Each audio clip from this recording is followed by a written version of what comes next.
Retro Quickies, Adventures in the Magic Kingdom.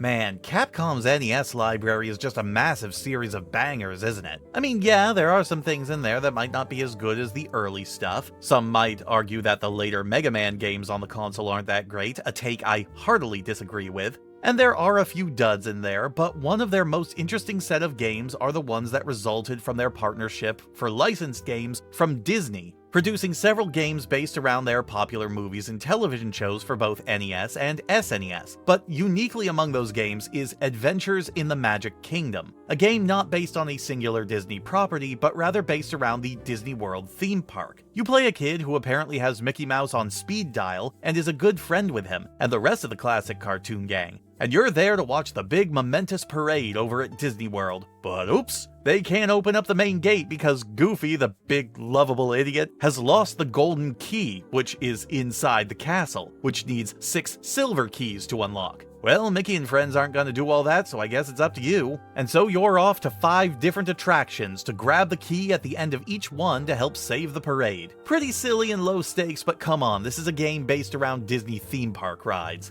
Each of the 5 rides is an entirely different gameplay style, and while they all play differently and don't last super long, I wouldn't call them mini-games because there is actually a pretty substantial time sink in each one of them, especially with how difficult some of these guys can get. The last key you can get at any time just by talking to people around the park and following a chain of characters to find Pluto. But in order to convince them all that you're trustworthy, you have to do what any sensible person would and answer a bunch of trivia questions about Disney history, ranging from specifics about movies, animated shorts, or the park itself. It's actually kind of impressive how deep these cuts can get for some of these questions. Like, I don't know how many kids would actually know some of this stuff in the pre-internet age. Anyway, the stages themselves are the main event here. First is Pirates of the Caribbean, a side-scrolling platformer where you run around and save villagers from pirates while making your way to the end. This one's not bad, but the time limit is pretty dang strict, and the pirates can fire on you from off-screen when you least expect it. Once you realize that you can grab this candle at the start of the second half of the stage and can throw it infinitely though, it gets a lot more manageable. This is by far the easiest of the stages of the game to get through,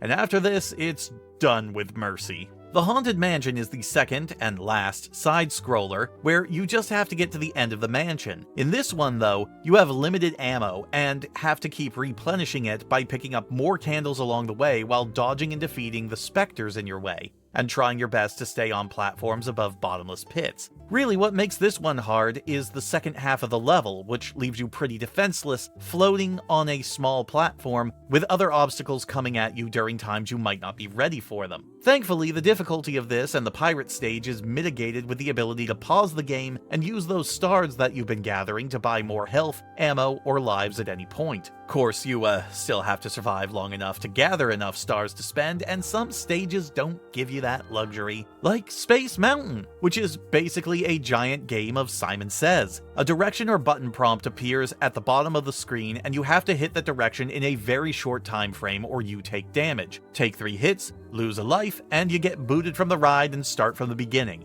No checkpoints, no healing. Now that's true of every ride in this game, but it's especially felt in this game because of just how demanding it is on the player. The game is incredibly strict on how fast you have to be, and unlike other games where you can use repeated playthroughs to memorize what's going to happen next, this game never seems to use the same sequence of buttons twice, and it goes on for a really long time. It probably isn't the longest game in the collection, but it really feels like it, especially with how stressful it is. Next up is Autopia, a top-down driving game where you have to race to the end of the course. You move left and right, but can also press up and down to move faster or slower, which is really important because you have to be going pretty damn fast to make it over some of these jumps, but go too fast and it's impossible to tell what's coming up ahead of you. You can also get bumped off the course by other drivers too, and if you get knocked out, no second tries, you're starting over from the beginning again. The course is always the same every time at least, and it doesn't demand quite as much of you as Space Mountain,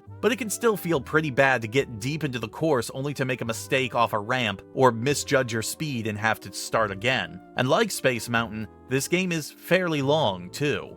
Thunder Mountain is shorter, but probably the most annoying of the 5 games, as it's basically a guessing game and another test of reaction time. You can press left and right to make your minecart change lanes on your way down the mountain, while pressing down will make you slow down. This is ostensibly to let you avoid running into the boulders that roll down the path or give gates in front of you time to open up, but they come on screen so fast that it's hard to realize that they're even coming towards you.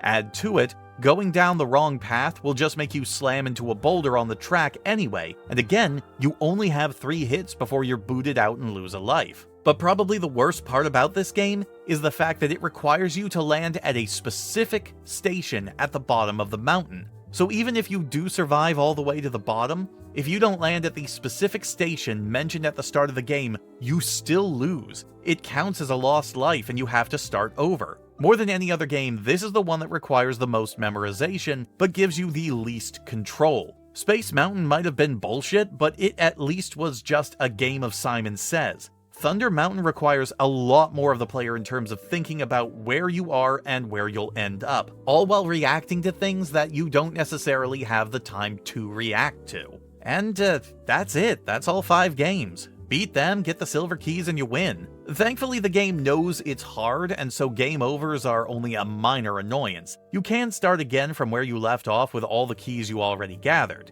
Despite its difficulty, I do actually enjoy this game. A lot of its issues are more down to archaic design rather than hostility towards the player, and none of its challenges are unbeatable, just very difficult. It's a short game anyway, and rewards practice, most of the time. Thunder and Space Mountain both feel like crapshoots to me, no matter how much I play this game. It also doesn't look too bad, with each of the rides having pretty appropriate aesthetics, though the actual character designs can look a bit on the rough side when you see them, mostly because of how simple they all look. This remains true for the music as well. It's all very appropriate for the areas it's in, but I don't find any of the tunes especially memorable or interesting, which is definitely a rarity for a Capcom game, but there it is. This isn't the best example of Capcom's output for Disney, but it's not the worst either. It's a perfectly serviceable, if frustrating at times, collection of miniature experiences that takes on a lot of different styles, and while it's not perfect, there's some fun to be had in there, especially, of course, if you're a Disney fan.